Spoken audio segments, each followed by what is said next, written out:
সভ্যতার মূল চালিকা শক্তি পানি, আর এই পানি যদি ভাগ করতে হয় দুই প্রতিবেশী দেশের মধ্যে, যারা আবার অনেক ক্ষেত্রেই দ্বন্দ্বে লিপ্ত, তাহলে বিষয়টা কতটা জটিল হতে পারে।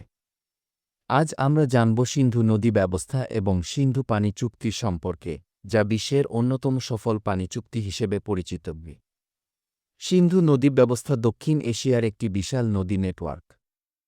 এটি মূলত ৬টি নদী নিয়ে গঠিত: সিন্ধু, ঝিলাম, চেনাব, রাভি, বিয়াস এবং সতলুজ। এই নদীগুলো ভারতের উত্তরাঞ্চল ও পাকিস্তানের বিস্তীর্ণ এলাকা দিয়ে প্রবাহিত হয়ে আরব সাগরে পতিত হয়। এই নদীগুলোর মধ্যে অধিকাংশের উৎস ভারত বা তিব্বতের হিমালয় থেকে। যেমন সিন্ধু ও সতলুজ নদীর উৎপত্তি চীনের তিব্বত অঞ্চলে। ঝেলাম, চেনাব, রাবি ও বিয়াস ভারতের হিমাচল প্রদেশ ও জম্মু কাশ্মীর থেকে শুরু হয়ে পাকিস্তানে প্রবেশ করে। এই কারণে ভারতকে ধরা হয় উজানের দেশ আর পাকিস্তান ভাটির দেশ।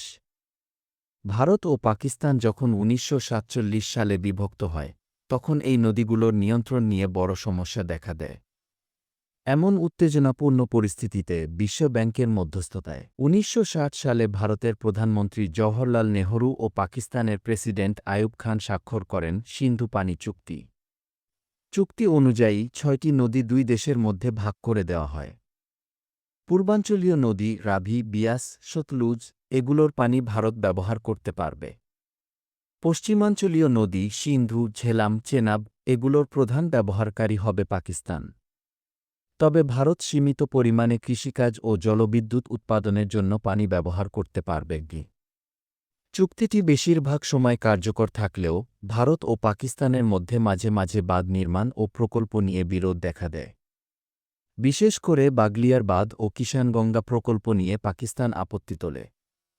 এছাড়া জলবায়ু পরিবর্তন, পানির ঘাটতি এবং ভবিষ্যৎ নিরাপত্তা এবং সম্প্রতি কাশ্মীরের পেহেলগামের সন্ত্রাসী হামলায় এই চুক্তিকে আবার আলোচনায় এনেছে। গত ২৩ এপ্রিল ইতিহাসে প্রথমবারের মতো ভারত এই চুক্তিটি স্থগিত করে। কিন্তু এই চুক্তিটি দীর্ঘ ৬৫ বছর ধরে দুইটি চিরপ্রতিদ্বন্দ্বী দেশের মধ্যে শান্তিপূর্ণভাবে টিকে আছে, যা ইতিহাসে একটি নজিরবিহীন ঘটনা। সিন্ধু পানি চুক্তি প্রমাণ করে দ্বন্দ্বের মধ্যেও আলোচনার মাধ্যমে সমাধান সম্ভব। এই চুক্তি শুধু দুই দেশের জন্যই নয়, গোটা বিশ্বের জন্য একটি শিক্ষার উদাহরণ।